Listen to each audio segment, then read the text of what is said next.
Magandang hapon pong muli sa inyo mga kapatid. Ngayon po ay araw ng Miyerkules at muli sama-sama po tayo sa pagdulog sa hapag ng ating Panginoon. Ang sabi po ng Biblia, He prepared a table before us, a banquet before us in the presence of our enemies. Praise the Lord, pinatutunayan niya that even in the midst of pandemic, the supply of the Word and the supply of the Spirit ay hindi po naubusan. It is given to us for us to become strong. In spite and despite of all the challenges na kinakaharap po natin, itong challenge na kinakaharap po natin sa COVID, itong challenge na kinakaharap po natin sa economic crisis, at iba't iba pang mga crisis as a result of this COVID pandemic, the Word of God is what we need today and the empowerment of the Holy Spirit so that we will be able to stand strong and ready to face all challenges na ating pong kakaharapin. At naniniwala po ako, by the help of the Almighty God, through His grace and through His mercy, we will be able to rise up victoriously po sa gitna po ng krisis na ito. Pagpatuloy po natin ang ating pong pag-aaral. Ang topic na tinatalakay ko more than a month ago na is entitled The Pattern of Building the Church Unusual. At natapos na po natin yung pong pang-anim, yung anim po na pillar. I call it the pillars of Zion. Number one, or the first pillar, is that we must build our church in the word I mentioned. Number two, we must build our church on quality core. Number three, we must build our church on empowered leadership and accurate followership. Number four, we must build our church on spirit dimension. Number five, we must build our church on the dimension and dynamics of worship. And then, katatapos lang po natin ng number six, which is the church must be built on healthy and wholesome relationship in the people of the house. Today ay tatalakayin po natin yung pampito, which is the church is built on healthy, strong, and wholesome family. The church is built on healthy, strong, and wholesome family. This is the 7 pillars of Zion, and it is called the wholeness of life. One of the characteristics of a strong church is that it is made up not only of strong individuals, but it is made up of strong families. Now, for every family to be strong, letter A, ito pang talakay natin ngayon, healthy marriages should be seen among husbands and wives. If we want strong families in the church, there should be healthy marriages, and that healthy marriages should be seen among the husband and the wife, because the husband and the wife is the God-appointed covering, okay, of all the children sa loob ng isang pamilya. And there are 10 characteristics of what a healthy marriages should be. Okay? So, if we want strong families, ulitin ko, there should be healthy marriages. Healthy marriages should be seen among husband and wife. You see, strong and healthy marriages of husband and wife provide security sa mga bata po o sa kanila pong mga anak. Kung mapupuna po natin kadalasan sa problema po sa lipunan, ang nakikita po natin, lalo na sa ating generation, maraming krimen kagagawan po ng mga kabataan. At kung ating pong pag-aaralan, okay, ang behavior ng mga kabataang ito, itong kabataang ito, mga kapatid, ay galing sa isang broken families. Bakit broken? Kasi po yung relasyon ng tatay at nanay ay nag-collapse na naging dahilan kung bakit naging traumatic to sa kanilang mga anak, and therefore, whenever a covering is destroyed, the devil can create havoc. The devil can ultimately destroy that broken family. Only the mercies of God, okay, ang kailangan para ang broken family ay maging matatag pa rin. But without the mercy and the grace of God, mahirapan po ang mga anak sa isang broken family na maging maayos po ang pamumuhay. Okay, somehow, ito po'y mag-iiwan ng marka, mag-iiwan ng peklat po sa buhay po ng mga anak. That is why, even if ang mga batang ito ay nakakilala na sa Panginoon at naging bahagi na po ng inyong churches, somehow, yung pong kanilang background, yung kanila pong behavior, yung kanila pong mga ugali, mga negatibong ugali at behavior is somehow ay nagmamanifest pa rin na nagiging dahilan kung bakit nahihirapan pa rin ang mga pastor to minister dito po sa mga anak ng isang broken family. That is why we need healthy and strong marriages, okay, among the husband and the wife sa ating mga churches. Now, to have healthy marriages, okay, number one, the couple must have proper scriptural standard of coming together. Sa lalaki at babae na nagkasundo, okay, na magsama, kinakailangan maging malinaw yung scriptural, biblical purpose of their coming together. Kung napupuna po ninyo, may mga tao na ang filosofiya sa buhay, abay mag-asawa ka na, sabi nila. You need to settle down kasi ang pag-aasawa para sa kanila is to settle down. Sa Christian perspective, mga kapatid, when you settle down, that will be the start of your decay and decline. Marriage is a journey. When you settle down, ang ibig sabihin, you don't want to journey. Ayaw nyo ng paglalakbay. So, marriage is not to settle down. Mayroon ako nabasa sa Bible, I think in Genesis chapter 11, that Terah died in the place of Haran because in Haran, they settled down. Pag nag-settle down ka na, hindi ka na mag-move forward. When you don't move forward, there will be no progress and development. So don't look at marriage as settling down. Look at marriage as what? A journey. So the couple must have a proper scriptural standard of coming together. Marriage is a journey.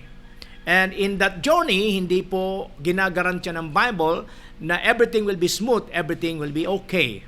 Okay? In life, as we journey together, dapat maintindihan to ng mga mag-asawang lalaki at babae that as they journey together, there are storms of life na dapat hawak kamay po sila na magsasama. Naalala ko po during the first year ng aming pagsasama ng aking asawa. Nung ako po ay mag-asawa at ako po ay 24 years old at ang aking misis po ay 21 years old. Ako po ay full-time na sa ministry, pero ang aking allowance, so ako ay mag-asawa, ay 30 pesos a week. Immediately after ako ikasal, ginawang 50 a week. And then ang aking asawa naman ay nagtatrabaho sa isang factory. Kumikita po siya, neto o ang nauwi niyang sweldo, a week is 250. Nangungupahan ho kami noon. And alam ko na ikwento ko na ito sa inyo, pero sa mga hindi pa, magandang malaman nyo rin. The first year ng aming pagsasama, grabing unos at bagyo ng buhay ang dumating po sa amin. Yung unang pinagbuntis po ng aking asawa ay namatay dahil po sa sobrang hirap ng buhay, hindi ko man lang o hindi man lang po namin ito na check up sa doktor, yung mga tinatawag na prenatal para malaman kung ano dapat gawin ng isang buntis na babae. Dahil wala nga po kaming pera, maski libre ang konsultasyon sa Barangay Health Center, pag ikay binigyan ng reseta, obligado kang bumili. So, dahil nga walang pera, by faith na lang. At yung by faith namin, nung araw, akala namin faith yun, pero you are forced to believe na wala kang magagawa. Ganun ang ibig sabihin ng by faith.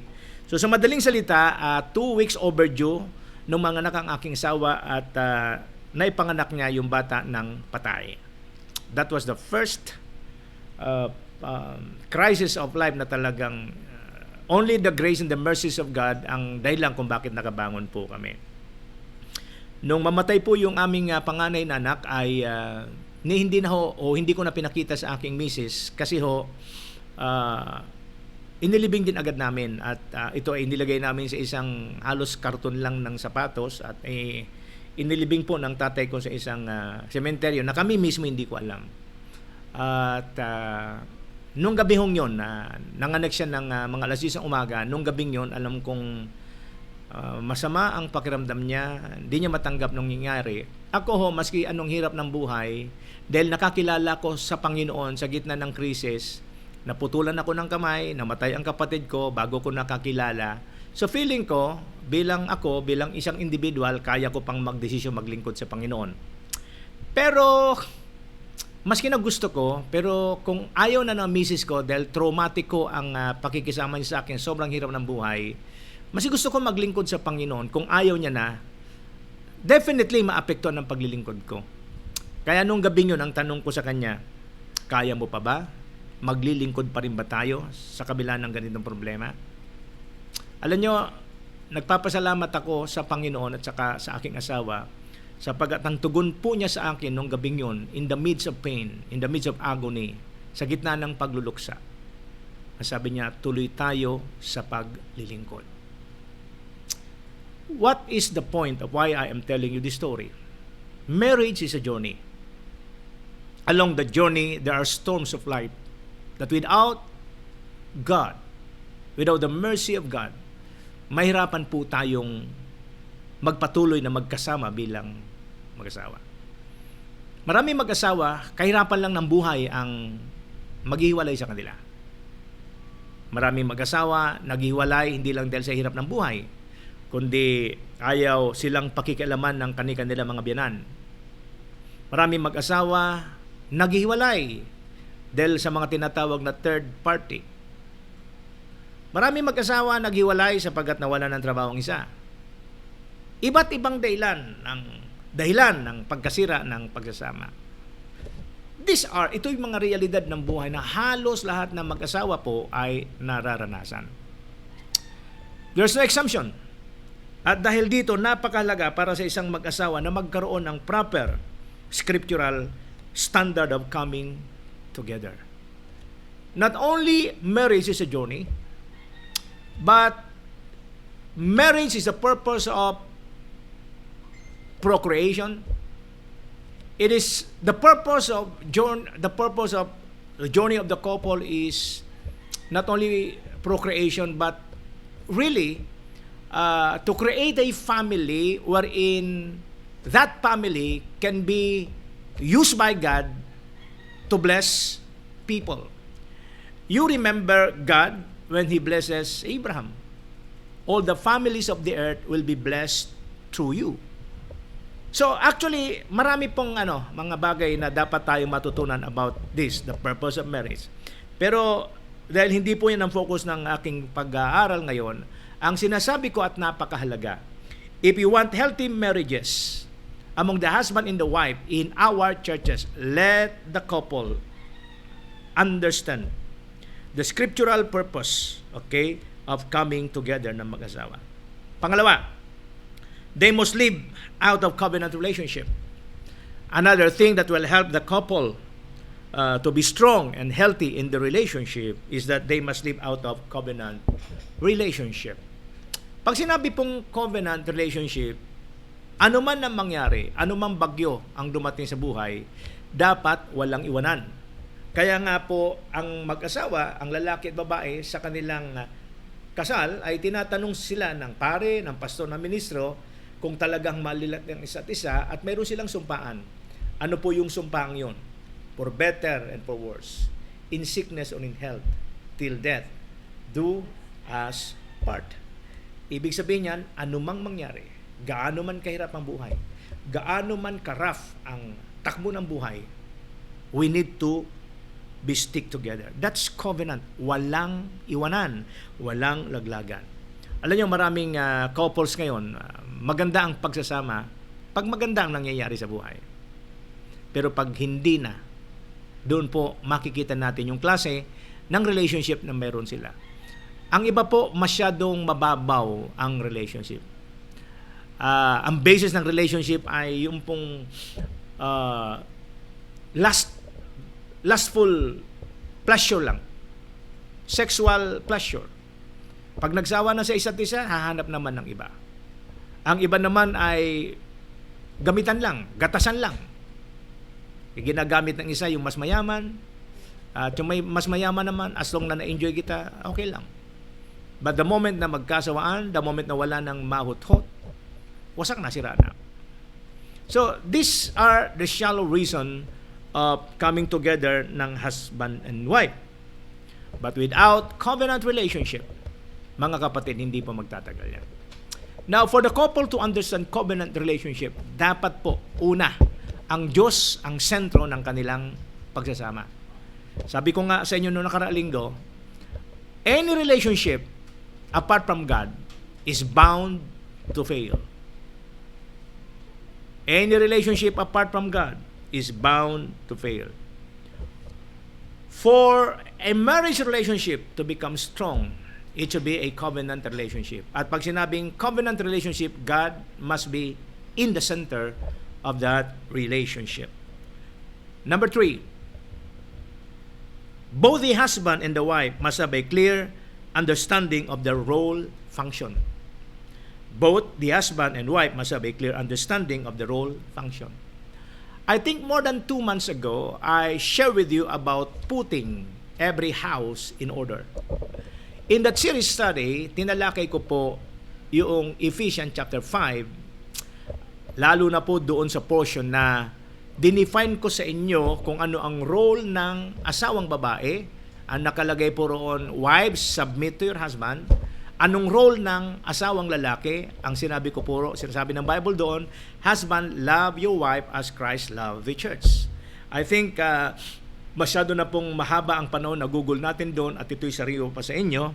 But the purpose of that study is for both the husband and the wife must have a clear understanding of the role function. Because anyone in the relationship that's ignorant or deliberately not functioning on the role function or the responsibility, mga kapatid, hindi po magiging malakas ang kanilang magiging pagsasama. There should be a clear understanding of the role function. Number 4, they must possess the grace to resolve conflict. They must possess the grace to resolve conflict. Tulad nga po ng aking sinabi sa inyo nung nakaraang araw, ang mga nagliligawan sa panahon po ng courting stage, okay, tinatago pa nila yung mga pangit na pag-uugali na mga yan. Why? Because they are avoiding na yung kanilang nililigawan ay ma-turn off sa kanila. Okay? So, ang pinapakita lang nila yung mga positive aspect ng kanilang buhay. Okay? At mayroon tayong mga nakikita at naririnig ng araw. We judge a couple sapagkat sabi nila is, oh, talagang bagay kayo. You are meant for each other. Talagang compatible kayo. You see, I don't believe na ang isang lalaki at babae pag nagsama o nag-asawa ay compatible agad. It is impossible for a two different person to become compatible. Siguro in some aspect of their life, in some belief, behavior, perspective, ay nagkakaisa. Pero titiyakin ko sa inyo, marami silang mga paniniwala, marami pang mga pag-uugali, marahil lang hindi pa nila nadidiskubre, kaya sinasabi nila that they are compatible, meant for each other. Marami po tayong kilalang mga personality, sikat na mga personality, na ang mga naging kasalan ay talagang kasalan of the year, kasalan of the decade, talagang well attended, talagang masasabi nating kinainggitan ng marami. Malungkot sapagkat public knowledge, where are they now? Hindi lang huhiwalay, kundi ang iba sa kanila ay nagpalipat-lipat ng different partners in life. Bakit nagkakaganito? Ha? Bakit? Kasi konting problema lang sa harip na harapin, iniiwasan. Sa halip na pag-usapan, nagsisigawan. You see, sabi ko nga sa inyo, marriage is like a journey. In that journey, maaring mayroong mga malalalim na dinadaanan. In that journey, maaring may mga lubak-lubak. In that journey, maaring nasa tabi kayo ng bangin. In the journey, may mga smooth places. But the couple's journey in life is characterized by some are shaky, bumpy. But if the couple knows their function, knows their responsibility, at ang Diyos ang nasa sentro ng kanilang pagsasama, and both of them are continually growing in the grace and knowledge of our Lord and Savior, Jesus Christ, they will possess the grace to resolve whatever conflict na pwedeng dumating sa kanila. At ako bilang pastor, Kami pong mag-asawa, may apo na nga po kami ngayon. Ibig sabihin, hindi ho kami bago, matagal na po kami. I think nasa 36, 37 years na po kami nagkakasama. At magugulat po kayo kasi habang nagkakaedad, akala mo kilala nyo na ang isa't isa. Pero magugulat ka, mayroon ka pa rin madidiscovery na mga bagay na ayaw mo sa kanya, ayaw niya sa iyo.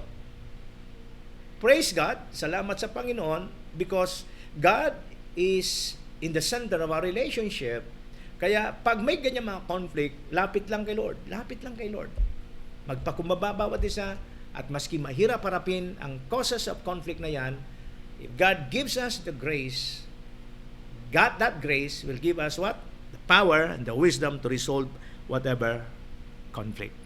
And every time na napagtatagumpay natin ang conflict, mas lalong nagiging strengthen ang ating relationship. So, you want healthy marriage? If the people of the house, if the couple in our churches wants to have healthy marriage, napakahalaga po nito.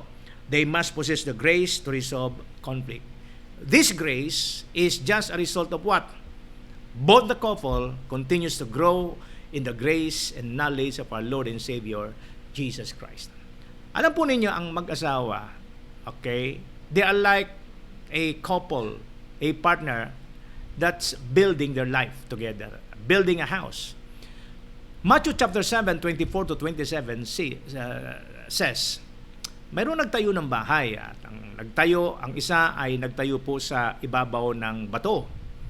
Ang pundasyon, dumating ang unos, hangin, malaking alon at bagyo, palibasa nakatayo sa ibabaw ng bato, hindi po siya nasira. Samantala, mayroon din taong nagtayo ng kanyang bahay sa ibabaw ng buhangin. Dumating ang ulan, bagyo, unos, malakas na hangin, at dahil siya'y nakatayo sa buhangin, walang matibay na pundasyon, nag-collapse po yung bahay na kanya itinatayo.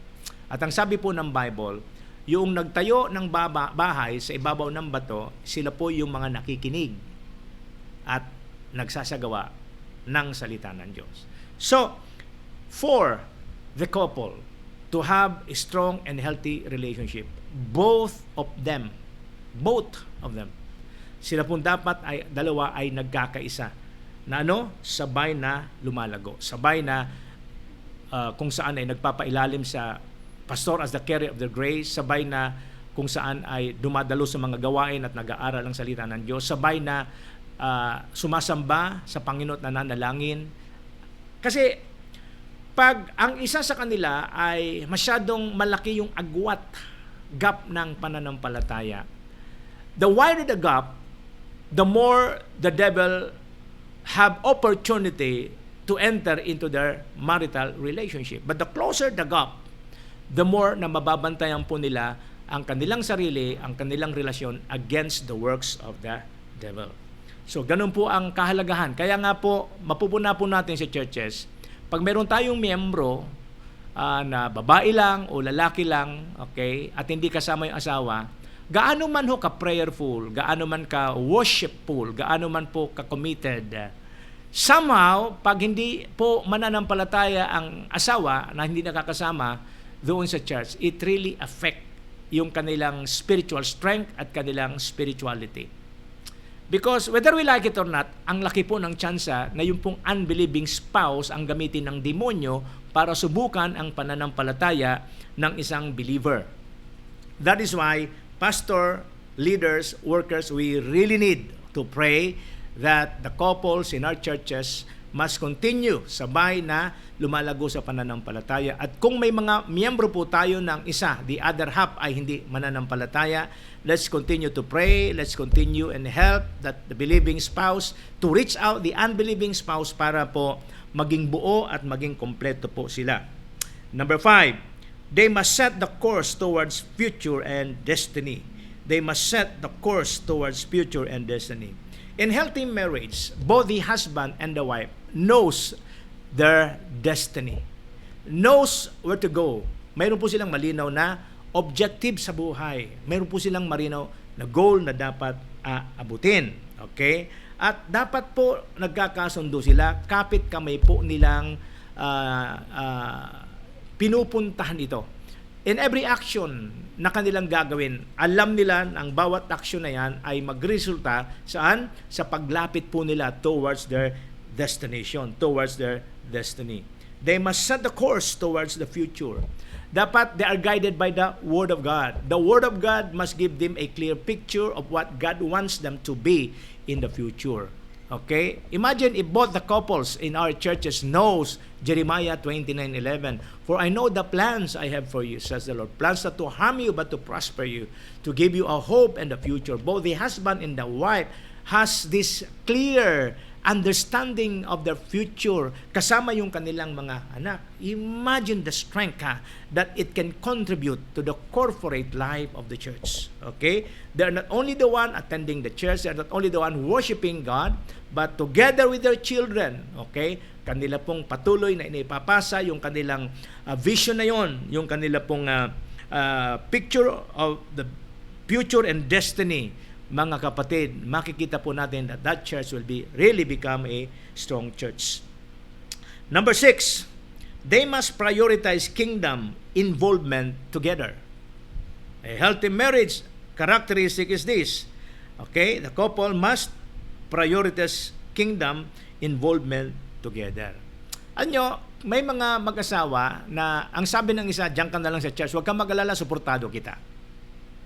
Okay, pero hayaan mo na ako rito. Ayaw mo ko sa trabaho ko. Huwag mo kong pilitin na mapasama sa lahat ng ministry niya. Maaring sinasabi yun ng asawa at hindi naman siya obviously na hinadlangan ng asawa niya. Pero ang sabi ng Bible, one can chase 8,000 but two can chase 10,000. Mas mahalaga, mas maganda pa rin that both the husband and the wife are prioritizing kingdom involvement together. Ibig sabihin, pareho silang naglilingkod sa Panginoon. Pareho silang may ministry at ang ministry to ang nagiging platform nila sa paglilingkod sa Panginoon. So imagine, pastors, if all our couples in the church mayroon pong ganyang klaseng pananaw sa buhay at sa paglilingkod. They are prioritizing kingdom involvement together. Number 7, they must see boundaries for extended families. They must see boundaries for extended families. Isa rin pong dahilan ng pag-aaway ng mag-asawa ay yung pakikialam ng kanilang mga extended families. Kaya nga ang nakalagay sa Bible, pag mag-aasawa na si lalaki at sa babae, ang sabi ng Bible, iiwanan po ng lalaki at babae ang kanilang mga magulang, hindi para i-abandona ang kanilang mga magulang, kundi sila ang magkasama. At sa mga magulang naman, bibigyan natin ng laya ang ating mga anak na solong magsama na po sila apart from us, to give them a chance na walang makikialam sa kanila sa pagtatayo ng kanilang buhay. Hindi ibig sabihin ang mga anak ay aalis sa piling ng mga magulang ay i-abandon yung mga magulang. Hindi rin naman ibig sabihin na ang mga magulang ay pinawalan ng mga anak ay pababayaan na kayo. Andun pa rin yung parental guidance ng mga magulang. But the point is, okay, hindi dapat maging dahilan ng pag-aaway at paghihiwalay ng mag-asawa ang alin? Yung pong pakikialam ng mga extended families natin. Sa ating bansa po, sa kultura po ng Pilipino, talagang ang hirap hindi makialam ng mga manuga o ng mga biyanan, okay, sa pagsasama ng kanilang mga anak. Okay? Naalala ko nung araw, may isa pong radio host na madalas niyang gawing biro yung kanyang biyanan. Okay? At sa kanyang pagbibiro, it appears na talagang yung kanyang biyanan ay pakialamero. Mga kapatid, mayroon po akong kilala na mga biyanan, napakalaking tulong po sa mga mag-asawa. Okay? Samantala, mayroon din naman akong mga kilalang mag-asawa na nasira ang pagsasama dahil sa pakikialam ng mga biyanan. Okay? Ang iba naman ay yung mga hipag, bayaw. At imagine, pambihira, nagsasama na, okay, yung bago mag-asawa, pero hindi lang sila nakatira. Andun yung mga magulang, andun yung mga kapatid. So, alam nyo, ang mag-asawa, pag nakatira po sa isang bubong lang, maski na sabihin natin may mga divider yan, pero nasa compound yan. Pero isang bubong, iba-iba lang divider, may problema pa rin po tayo riyan. Okay? Napakadali pa rin makialam ng ibang extended family sa pagsasama na nagiging dahilan po kung bakit nagiging komplikado ang away, ang conflict, ang differences ng mag-asawa. So, we must or they must see boundaries for extended families. Kaya po kung kayo po ay mga magulang na nakatira po sa bahay ng inyong anak at may asawa na ang inyong anak, medyo maingat din po tayo. Okay? Kung ikaw po ay asawang lalaki ang nanay mo kasama nyo sa bahay. Lagi nyong tandaan, baka magkaproblema ang asawa nyo sa inyong nanay. Ganon din naman, kung ikaw ay asawang babae, nakatira kayo sa bahay ng inyong nanay o tatay, okay, hindi po maiwasan na magkaroon pa rin ng problema ang asawa mo sa kanyang magiging biyanan. So, these are the things na kung saan ay nagko-complicate. Kaya nga po, mas maganda sa mga nagbabalak mag-asawa na kung kayo po'y mag-asawa, kasama sa plano ninyo, bago kayo mag-asawa, mayroon na kayong tutuluyan para sa inyo. Para sa simula pa lang ng pagsasama ay malaya na kayong makadiskarte sa sarili nyong buhay. So, we must see boundaries for extended families. Number 8, they must know the importance of financial planning. They must know the importance of financial planning. Malaking porsyento po ng paghiwalay ng mag-asawa sa ating bansa has something to do with financial problem. Doon po sa sumpaan during the kasal, ang usapan, ang sumpaan ay till death do us part. Yung death po roon spells D-E-A-T-H. Kamatayan sa Tagalog. Pero marami mag-asawa naghiwalay because of death. Hindi po D-E-A-T-H, kundi D-E-B-T. Dahil po sa utang. Okay? So, finances is very important. Kaya nga po, kung kayo po ay mag-aasawa, tapos hindi ho ninyo tiningnan maigi, hindi nyo consider seriously ang financial aspect, mga kapatid, hindi po kayo mabubuhay ng pag-ibig lang. Kasi kung nagmamahalan po kayo sa isa't isa, kasama sa pagmamahal ay lalaki, may papakain ka ba sa asawa mong babae? Nakuha nyo ibig sabihin. So, kasama ho yan, no? Yung tinatawag na financial planning. Number 9, if we want healthy marriages to be seen among the husband and the wife in our church, okay? Number 9, they must prepare to raise family. Dapat handa ho sila sa pag-raise up, pagpapalaki ng mga anak. Dapat ang mga mag-asawa, alam nila yung tamang panahon at alam nila ang dahilan bakit kinakailangan nila ng anak. Alam nyo iba, bukod sa wala ng layunin o hindi nila ng purpose ng pagkakaroon ng mga anak, halos taon-taon nanganganak. So ano nangyari? Mahirap pong buhayin ang ating mga anak kung alam mo na hindi mo kayang buhayin o wala kang sapat na finances, okay, na kailangan para buhayin ang ating mga anak. Imagine, pakakainin mo, bukod sa pakakainin mo, pagdating sa tamang edad niyan, pag-aaralin mo. Okay, you will provide for the education, you will provide for the basic needs, clothing, shelter, food, education. So, raising a family is a very serious responsibility. At kung ito po ay hindi paghahandaan ng mag-asawa, mga kapatid, mayroon akong kilala na yung lalaki o yung babae, sobrang hirap ng buhay dahil hindi na paghandaan, sumuko na lang isang araw, hindi na umuwi sa kanya, sa kanilang tahanan sapagkat hindi nila kayang tagalan ang sitwasyon ng kanyang pamilya na pakiramdam po nila wala na po silang magagawa. So yan po ang malulungkot na realidad. Mga dahilan kung bakit mayroong mga pamilyang inabandon ng kanilang mga tatay o ng mga nanay. Number 10, the relationship must remain healthy because familiarity can destroy marriage. So pag naging familiar na po ang lalaki sa babae, ganun din ang babae sa lalaki. The couple is not creative in nurturing the relationship. Don't you know that familiarity can destroy their marriage? Okay? Yung pang nagkakasawaan na. Pag nagkasawaan na, wala na yung honor, wala na yung respect. Nung hindi pa sila sawa sa isa't isa, talagang iniingatang masaktan ang bawat isa ng kanilang salita, ng kanilang aksyon. But when familiarity comes in, careless na ang bawat isa. Hindi na naging maingat.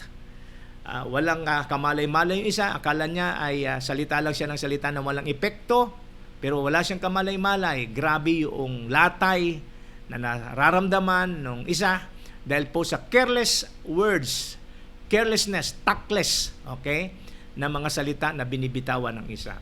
So, familiarity can destroy marriage. So, if we want healthy marriages to be seen among husband and the wives in our churches, these are the 10 characteristics. Letter B, we want our church to build on healthy, strong, and wholesome families. Letter B, let the couples develop parenting skill. Let the couple develop parenting skill. There are also 10, okay, na gusto kong i-share sa inyo dahil masyadong mahaba to. Binibilisan ko lang. Iba naman kasi nito yung natalakay ko na doon sa aking series study about putting your household in order. In developing parenting skill, number 1, again, define the roles of father and mother. Define the role of father and mother. Ephesians chapter 5 hanggang chapter 6, mga kapatid, dito po inilatag ni Apostol Pablo ang different role, function, and responsibilities ng lalaki, babae, husband and wife, father and mother. Okay? At napakahalaga po na maintindihan natin ito from the perspective of the Bible. Number 2, know the blessing and the joy of having children. What are the blessing and the joy of having children? You can only experience the blessing and the joy of having a children if you know how to raise your children well. Because if you don't know how to raise your children well, yan po ang magbibigay kalungkutan po sa ating buhay. You remember the first tragic situation happened sa buhay po ng pamilya po ni Cain at Abel. Just imagine the agony, the pain na naranasan po ng kanilang mga magulang nung ang magkapatid pinatay po ni Cain si Abel. You imagine, no, the pain. I-imagine po natin yung sakit, yung dusa, yung lungkot na naramdaman ng mga magulang na nakita nila yung kanyang mga anak ay nagpatayan. There's no blessing there. There is no joy. Pag nakikita po natin ng ating mga anak ay laging nag-aaway, it brings pain. Okay? But if our children are loving each other, if our children are obeying us, if our children are walking in the ways of the Lord, hallelujah, no greater joy ang pwedeng maranasan po natin. Even if maaring materially, financially, kapos ka, but if you have children who are walking in the ways of the Lord, if you have children who loves you very much, if you have children na kung saan ay sumusunod sa iyo, what a joy to be a parent of those children. Number 3, in developing parenting skill, the philosophy of raising children must not be world view, but biblical view. Dapat the principle that we're using in raising our children, dapat prinsipyong hindi galing sa mundo, kundi mga prinsipyo na nanggagaling sa salita ng Diyos. Alam niyo, maraming kabataan po ngayon, okay? Normal lang sa isang kabataan to become idealistic. Alam po ninyo, napakasarap i-train na mga bata pa, idealistic na. But if these children will not be guided right, yung pagiging idealistic nila ang pwedeng sumira sa kanila. Let's say for example, meron kang anak na bata pa, nakikita nyo masyado ng nationalistic, patriotic. Ang problema, ang madalas niyang naririnig ay yung mga prinsipyong itinuturo ng mga taong kalaban ng batas o nagtatago sa batas.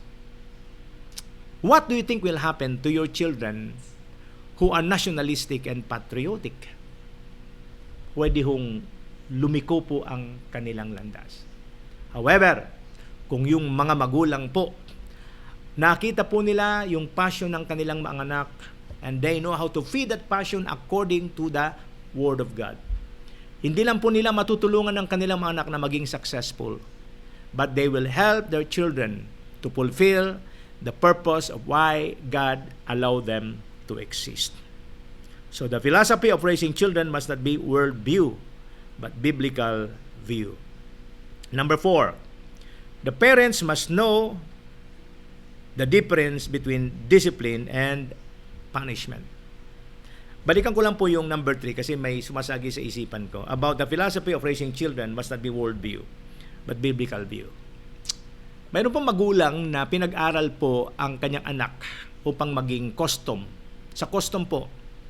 At kaya niya pala pinag-aral ang kanyang anak upang one day maging custom.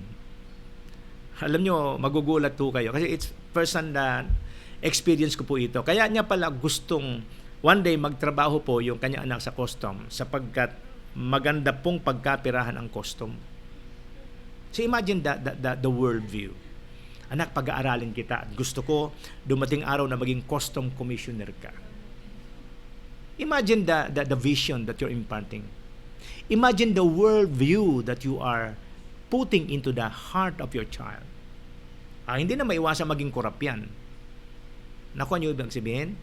So, it is very important, parents, that we are the one who are setting the course of our children for their future and for their destiny.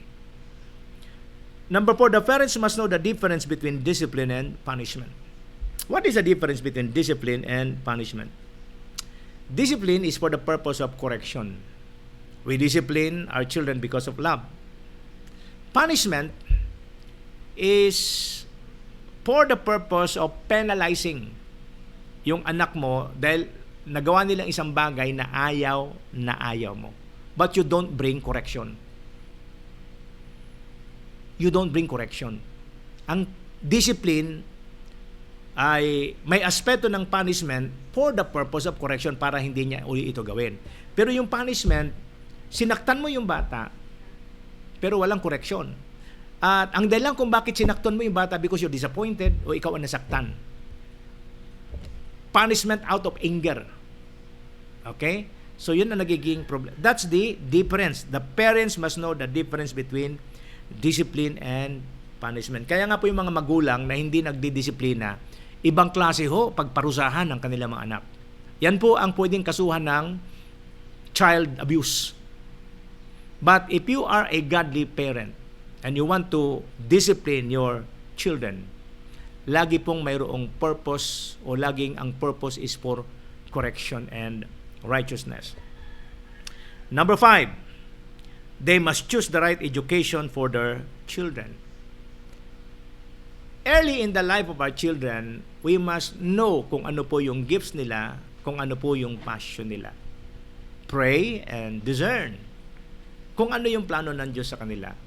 At habang lumalaki, magbigay po tayo ng input so that yung input na yon, base po sa nakikita po nating passion ng ating mga anak, giftings ng ating mga anak, yung input na yon ang tutulong sa kanila upang sa kanila pong paglaki at pagde-develop ng kanilang discerning, they can decide, they can choose. Okay? They make a decision based on what the children or what the parents have seen in the life of their children as they perceive it as God's plan. Okay? Pero para hindi lumabas na ikaw ang may gusto, ikaw ang may dikta. Kasi may mga magulang na because they are a frustrated lawyer, a frustrated doctor, pinipwersa nila ang kanilang mga anak na sila yung maging lawyer or doctor. That should not be the case. Dapat po, bata pa lang, as we pray, as we discern, tayo ang una nakakaalam kung ano yung plans and purpose ng Diyos sa ating mga anak, and ang ating mga anak habang lumalaki, let's just guide them by giving them what input that will stir up their passion, that will input that will open their eyes about God-given talents and abilities na kung saan mag-i-impluwensya sa mga bata kung dumating ang sandali ng kanilang desisyon, ang desisyon nila ay base sa kalooban ng Diyos as guided to them by their parents, not as dictated to them by their parents. So they must choose the right education for their children. Number 6, teach the children the protocols of relationship. Teach the children the protocols of relationship. Isa pang dapat ituro ng mga magulang ay yung protocol ng relationship.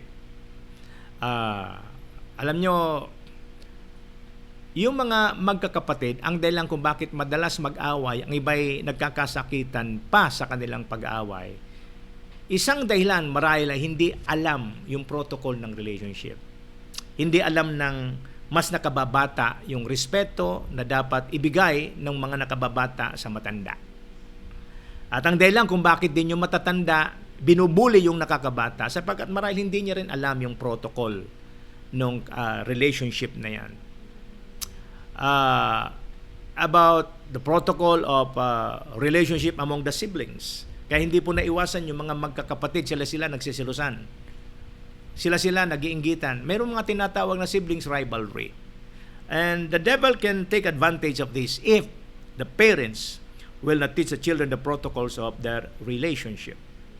Number 7, lead the children to God and His service. This is the objective of raising families. The objective is for the parents to lead their children to God and to His service.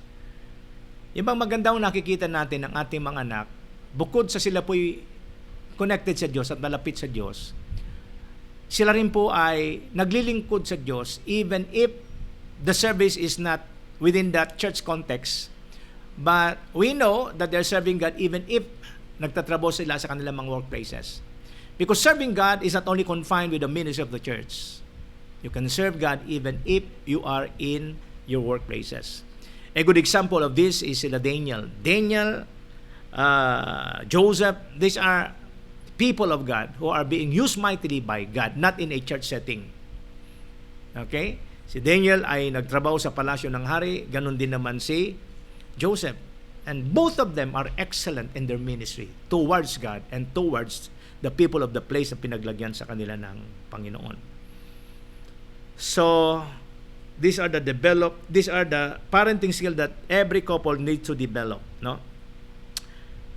Number 8, help them choose a godly lifestyle. Help them choose a godly lifestyle.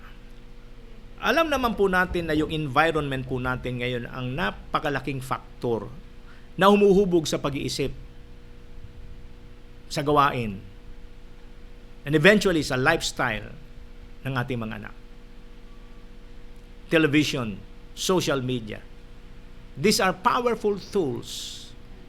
And whether we like it or not, if the parents will not become intentional in raising their children, whether we like it or not, these mediums are more powerful than parents. At no wonder kung bakit ang mga bata ho ngayon ay kakaiba po sa mga bata na ipinanganak during the 40s up to 70s. Ako po ipinanganak during the 60s. During the 70s, pumasok pa ako sa high school. At kung ikukumpara ko po yung aking high school days o kabataan sa mga kabataan ngayon, ang laki po ng diferensya. Maraming advantage ang mga kabataan ngayon kasi sa panahon namin walang laptop, walang internet, walang TV. May TV man kami nung araw ay talaga namang nakikipanood lang ho kami. At ang mga antena nung araw para maging malinaw ang TV napakataas. Okay? At iba ho noon. But ang relationship po noon ng mga bata sa kanilang mga magulang, sa mga kapatid, sa kaibigan, very personal. Very personal. Ngayon, may mga tao, ang kanilang mga kaibigan, virtual. Sa Facebook na lang. Alam niyo nung araw, nung high school po ako, naalala ko, pag kami nagme-merienda, maaaring isang baso lang iniinuman namin, pero wala po kaming takot na magkasakit. Ngayon po, sa panahon natin ngayon, hindi mo makausap ang tao nang wala kang face mask. Hello? Iba ho yung kabataan, ang kinalikhan niya yung dekada 60, 70, 80. At Yun ho ang huling generation of people na kung saan talaga they really enjoy life. Sa panahon ngayon, if you don't have internet, malungkot ang buhay. If you don't have cellphone, iPad, or computer, feeling mo Jurassic ka. Sa panahon ngayon, masyadong malawak ang gap. Sa panahon ngayon, masyadong malalim ang magiging kaligayahan ng tao. That is why, naniniwala po ako, tayo pong mga magulang, we need to develop this parenting skill so that we will be able to bring our children into the destiny that God has for them, even if we are living in a generation na talagang masyadong inilalayo ng demonyo because of this technology and because of the environment. Help them choose a godly lifestyle. Number 9, teach them financial intelligence.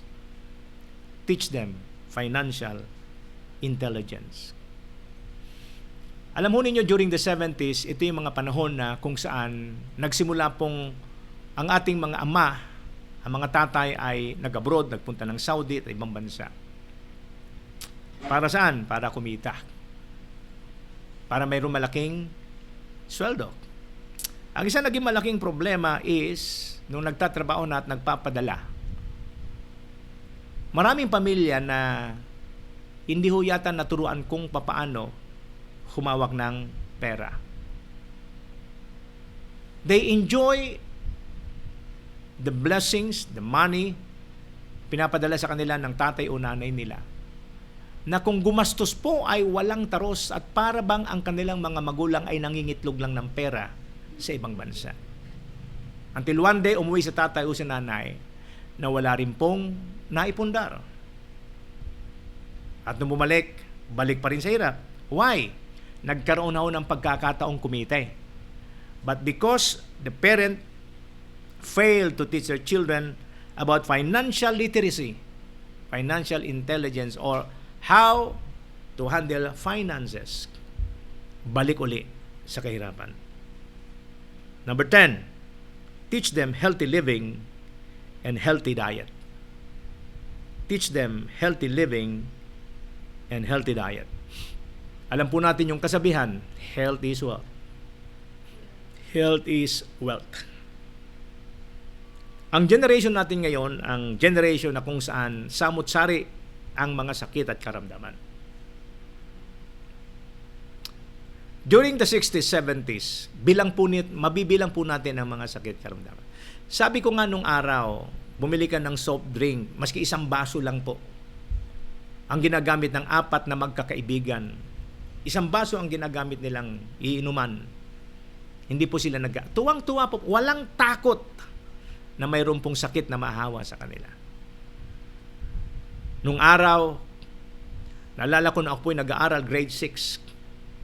Mula po sa may Marikina, dito sa bandang Kupang, papunta sa Mayamot, Antipolo, from Kupang. Yung Kupang po ay boundary yan ng Marikina at Antipolo.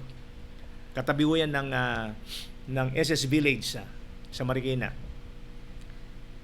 Nag-aral ako grade 4 sa Mayamot, Antipolo, Rizal. Nilalakad lang ho namin yan.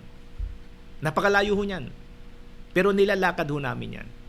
Masaya kami naglalakad. At yung paglalakad na yon ay nagsiserve na rin na sa exercise. Ngayon po kalahating kilometro lang. Kalahating kilometro lang. Magta-tricycle pa ka o magbumotor ka pa. Kasi yung health po ng mga tao sa ating generation ngayon ay na-compromise na. Kaya po, ito rin ang generation na napakaraming sakit at karamdaman ng tao. I believe part of our parenting responsibility is to teach our children live a healthy living and eat a healthy diet. So these are parenting skill that needs to be developed if we want the church to be built on healthy and strong, wholesome family. Letter C, the importance of financial planning. The importance of financial planning. If we want to see healthy, strong, wholesome families, let every families in the church understand the importance of financial planning. In financial planning, let every members of our family, number one, teach them to honor God as their provider and source with their tithes. Napakahalaga po nito at dapat itong ituro hindi lang sa mga magulang, kundi sa lahat po ng miyembro ng ating pamilya. Let's teach them to honor God as their provider and source with their tithes. Number two, let's teach them to sow seed that will create financial harvest cycle. Okay, hindi lamang po dapat tithes, ituro din po natin sa kanila that we need to sow seed, offering. Ibig sabihin ng seed, offering. Because the offering, aside from tithe, is the one that will create financial harvest cycle. Kung mapupunan ninyo ang mga mayayaman, kaya sila patuloy na yumayaman, hindi lang po sila nagko-concentrate magtanim sa isang field. Mapupuna po niyo yung mayayaman, mga sendero, maraming field yan. At sa bawat field na yan, nagtatanim sila ng crop that will be harvested or it will be harvested sa isang particular season. Sa iba namang field, kung tapos na po yung harvest sa isang particular season, magtatanim din po sila ng ibang crops sa isang field that will be harvested sa susunod na season. So in every season, mayroon po silang harvest. Why? Bakit po? Kasi po, alam po nila ang kahalagaan ng pagtatanim sa iba't ibang lupain. You see, bilang pagpapastor, I realize that I also need to sow my seed on different fields. Maraming pastor, ang field lang nila church. So, doon lang sila. Now, the problem is, kung maliit ang miyembro mo, kukunti ang miyembro mo, kakapusin ka rin.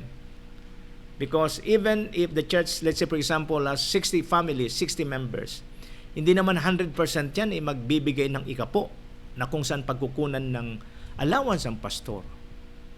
But, if the pastor is sensible, discerning, gumagamit ng common sense, kung alam mo na hindi ka kayang suportahan doon sa ministry mo, you still have time, you still have gifts, you still have opportunity to work or to find or to create a business, gawin po nyo yun. Because every time you create an opportunity to harvest a living, mga kapatid, ang ibig ko sabihin nito, you know how to create multiple source of income. Sa mga panahon ng isang field, walang harvest, pero mayroon kang ibang field. Hindi po tayo mauubusan. So, we need to know how to create financial harvest cycle. Number 3, teach them to start pursuing a debt-free life. Let's teach our children to start pursuing a debt-free life. Sabi ko nga, ibang klase ang environment at generation ngayon. Maraming mga bata ngayon, kabataan ngayon, mga tao ngayon, na gumagastos sila sa mga bagay-bagay na wala silang kakayahang gastusan. So pag ikaw ay gumagastos sa isang bagay na wala kang kakayahang gastusan, ang ibig sabihin niyan, inuutang mo. At mahirap pag ikaw ay nabubuhay sa utang. Liliit ang mundo mo. So wag nating hayaan at wag nating hayaang ang ating mga anak ay mailagay sa isang trap. Okay? Mailagay sa isang, ano man Tagalog ng trap? Kulungan, ika nga. Na ang ating mga anak, pag mayroon nakitang isang magandang bagay that they want to possess, maski wala silang kakayahan, gagawa ng paraan to the point of pipilitin na magulang, iiyakan na magulang, magnanakaw, manguumit, para lang doon sa bagay na yon. Okay? let's teach them the importance of delayed gratification. Because the moment we teach them the importance of delayed gratification, okay, it will help them to restrain themselves and help them do what is supposed to be done sa presenting panahong yan, so that they will be able to get kung ano man ang gusto nila. Kinakailangan matuto silang paghirapan, pagpawisan ng anumang bagay na kanilang gustong makuha. So teach them to start pursuing a debt-free life. Kinakailangan bata pa, maiwasan nila yung mabuhay ng walang utang. Number 4, teach them to plan, saving gradually through modest living. Teach them to plan, saving gradually through modest living. Turuan po natin ang ating mga anak na mamuhay lang ng simple, para kung mayroon po silang extra, o maski walang extra, at least mayroon silang regular na tinatanggap, maaaring sa kanilang allowance o sa kanilang mga income sa trabaho. Turuan po natin sila nung kahalagahan ng pag-iipon. May nakalagay po sa Book of Proverbs, mabuti pa po ang mga langgam, wala silang captain, wala silang leader. Pero po sila ay nag-iipon sa panahon ng tag-araw upang mayroon po sila sa panahon ng tag-ulan. Ang sabi po roon, ang ant, walang leader, walang captain. But they know what to do. Maraming tao sa panahon ngayon, parang walang mga isip. Talo pa po ng mga langgam. Okay? Number 5, teach them to invest resources so it will multiply. Teach them to invest resources so it will multiply. Wag po nating hayaan ang ating mga anak ay mabuhay lang sa araw na yon. Kung ano man meron sila, ipunin upang one day ito po ay pwedeng maging puhunan at maturuan natin kung paano kikita yung sarili nilang income o sarili nilang pera. Okay? Alam nyo, if you want to serve God free from financial worries, kinakailan dumating po sa punto na let our money work for us. Don't work because you want to have money. Kinakailan dumating ang punto na our money is the one working for us. How? Marami po tayo mga kaibigan na marunong at mahusay when it comes to financial literacy, pero sa mga nagtuturo po ng financial literacy, dapat po it should be matched with financial integrity. Marami rin po kasi nagtuturo about financial literacy pero walang integrity. Okay? Number 6, teach them maximum use of good credit facilities. Teach them maximum use of credit facilities. Medyo malalim-lalim na po ito. But naniniwala ko, if you know how to be a good stewards of everything that God has given us, mga kapatid, blessing will be the one to come to us. We will be attracting blessing. And there are institutions that will offer credit lines for us. Pero waguan nyo agad susunggapan. Learn to discern how to use these credit facilities, not for their advantage, but for our advantage. Number 7, teach them teach them to use taxation benefits by avoiding tax, not evading tax. Marami pong mga tao na papahamak because they evade tax. And that is a crime. But there are also ways, and that is tax avoidance. In this case, we need the counsel of good mga accountant po. Okay? Number 8, teach the ways to protect their assets. How are we going to protect our assets? Because if we don't know how to protect our assets, alam po ninyo, ang future ay very unpredictable. Just like today, sino ba sa atin ang mag-aakala na pagpasok po ng first quarter of the year magkakaroon ng COVID? So what was the consequence of this COVID-19? Marami na wala ng trabaho. So kung ikaw po ay kumuha ng hulugang sasakyan, at hindi mo na foresee yung mga unforeseen circumstances katulad nito, malaking pressure, malaking burden sa atin yan. So, there are ways to protect our assets. And marami pong mga financial consultants, experts ang pwedeng magturo nito sa atin. Number 9, teach them to discover how to network in good business.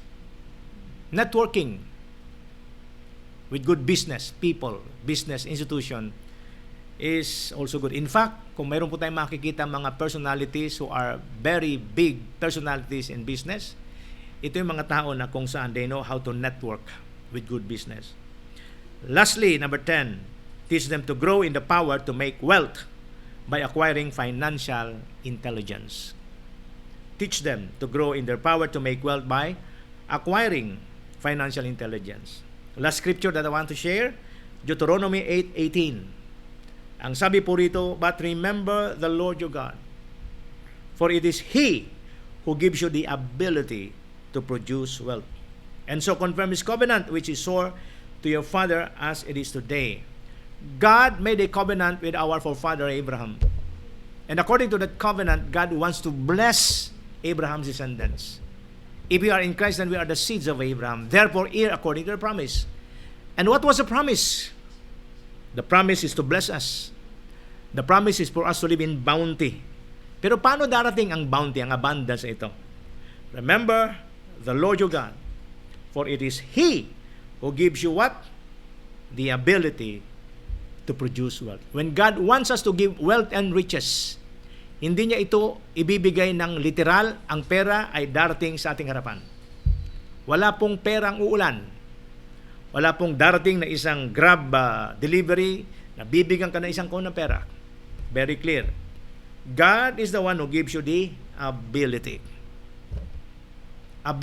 to produce wealth. Nung magturo po ako about how God blesses or how God delivers to us blessings, mayroon ako nakitang avenues by which blessing will come to us. Number 1, we must know how to use and maximize time na ginagamit natin.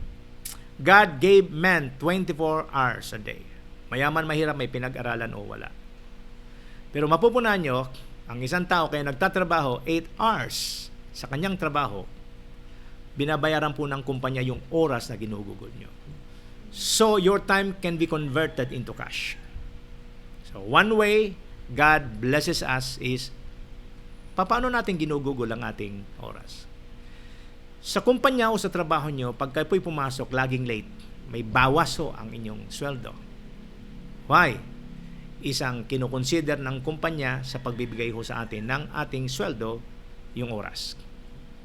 Second, paano dumating sa atin ng pera? How do we use our strength? Time, strength.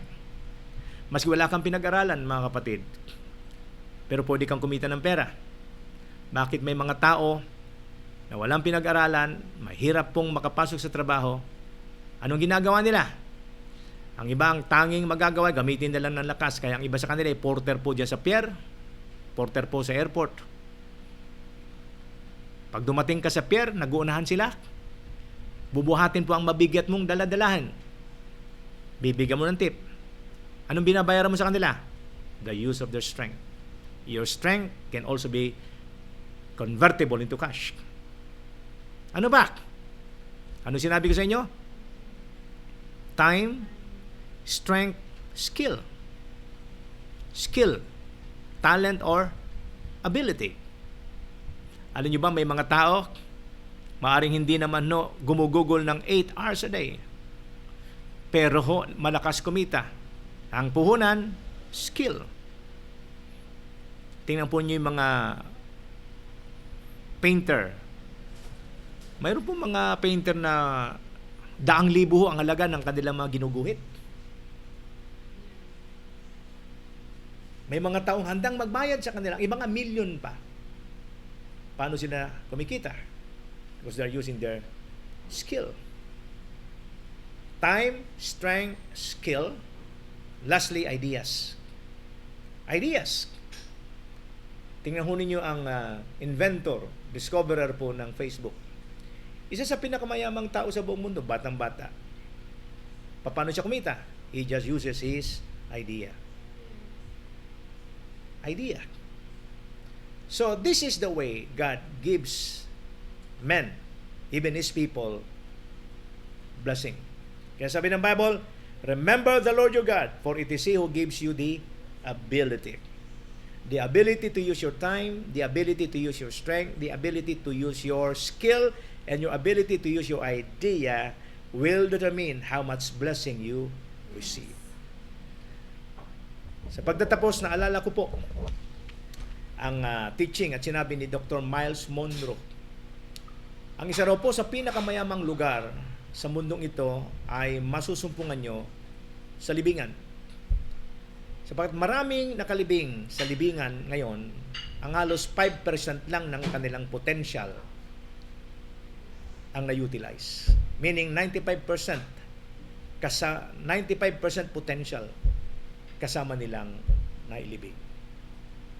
You see, God is the one who gives us the ability to produce wealth. How do we use our time, strength, skill, and idea will determine the blessing God has intended for us. So, mga kapatid, these are the important things that we need to learn, teach to every couples and families in the church, because the seventh pillar by which we need to build our churches in order for it to become the church unusual is that we must build our churches in what? Strong families. May your family be an asset, not a liability in your church. Father, in Jesus' name, I thank you for all the families watching us right now. And I pray in Jesus' name that as they listen, as they watch, Lord God, they're learning principle. They are receiving in their spirit the seed of greatness. And I pray in Jesus' mighty name that every families, Lord God, will not only understand, every families will join together in applying this principle. Holy Spirit, empower every family to apply this principle. Kasi naniniwala ko, this is what you are doing now. Bringing every family into the feet of Jesus. But not only that, bringing every family, Lord God, into their right purpose of existence. And that is to become an asset, not a liability to the church that they belong. In Jesus' mighty name, use every family to advance the kingdom. Use every family to help the pastor and the leadership of churches to advance the kingdom, O God. Kung mayroon mga kapatiran, Panginoon, sa aming mga simbahan, na kung saan ang mga spouses ay hindi pa nakakilala, ang mga miyembro ay hindi pa tuloy nakikilala. During this lockdown period, Father God, I pray kung mayroon kang mga ililigtas ngayon na kaluluwa, unahin mo, Panginoon, ang mga kaluluwa ng mga mahal naming sa buhay na hindi pa kumikilala sa iyo. Do not allow this lockdown na ma-lift, Panginoon, without them coming to the saving knowledge of our Lord and Savior, Jesus Christ. So God, I pray for the salvation of every family, so every members of our family, because we want our churches to be filled with strong and healthy families. In Jesus' mighty name, amen, amen, at amen. God bless us all. I will be sharing with you the next pillar number 8 on Friday. Okay, the 8th pillar is entitled the church must be built up with functioning life structure. The church must build up with functioning life structure. God bless us all. Amen.